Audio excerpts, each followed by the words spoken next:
IPL play of and finals ஏன் Chinnaswamy ஸ்டேடியம்லேருந்து அகமதாபாத்துக்கு move பண்ணாங்கன்னு நான் சொல்கிறேன். இப்போது இந்த வீடியோவை ஃபுல்லாக பாருங்கள் அண்ட் மறக்காமல் இந்த அக்கௌண்ட்டை ஃபாலோ பண்ணிக்கோங்க. எஸ், இப்போது ஒரு ஹோஸ்ட் டீம் வந்துட்டு பிளே ஆஃப்ஸோ ஃபைனல்ஸோ ஹோஸ்ட் பண்ணுறாங்கன்னா பிசிசிஐ அந்த ஹோஸ்ட் டீமுக்கு 15% ஆஃப் காம்ப்ளிமெண்ட்ரி டிக்கெட்ஸ் கொடுப்பாங்க. ஆனால் இந்த வாட்டி கேஎஸ்சி என்ன டிமாண்ட் பண்ணியிருக்காங்க அக்கார்டிங் டு ரிப்போர்ட்ஸ்ன்னு பார்த்தீங்கன்னா 10,000 அடிஷ்னல் டிக்கெட்ஸ் கேட்டிருக்காங்க.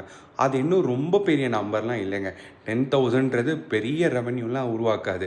அந்த அடிஷ்னல் டிக்கெட்ஸ் கேட்டதுக்கோசரம் பிசிசிஐ இந்த டிசிஷனை ரீகன்சிடர் பண்ணாமல் தூக்கின்னு போய் ஃபைனல்ஸை அகமதாபாத்தில் வச்சுட்டாங்க. இது என்னப்பா, ஒரு டீமு கஷ்டப்பட்டு ஜெயிச்சு 18 இயர்ஸ்க்கு அப்புறம் இவ்வளோ போராடி அந்த கிரவுண்டில் ஆடணும்னு கேஸ்லாம் வின் பண்ணிவிட்டு இந்த வருஷம் அவங்க வின்னிங் ஸ்பீச்லேயே போன வருஷம் ஜெயிச்ச அப்புறம் என்ன சொல்லியிருப்பாங்கன்னா, இந்த வருஷம் திரும்ப அட்டாக்கிங் சாம்பியன்ஸாக ஹோம் கிரவுண்டில் ஜெயிக்கணும்னு சொல்லியிருப்பாங்க. அதை அவங்க நிறைவேற்றாமல் ஆக்கிட்டாங்க இப்போ அகமதாபாத்தில் ஃபைனல்ஸ். ஸோ இதுதாங்க ரீசன். இதை சொல்கிறதுக்கு தான் நான் இந்த வீடியோ போட்டேன். உங்களுக்கு இந்த ரீசன் தெரியாமல் இருந்தது இப்போ யூஸ்ஃபுல்லாக இருக்குன்னா இந்த அக்கௌண்ட்டை மறக்காமல் ஃபாலோ பண்ணிக்கோங்க.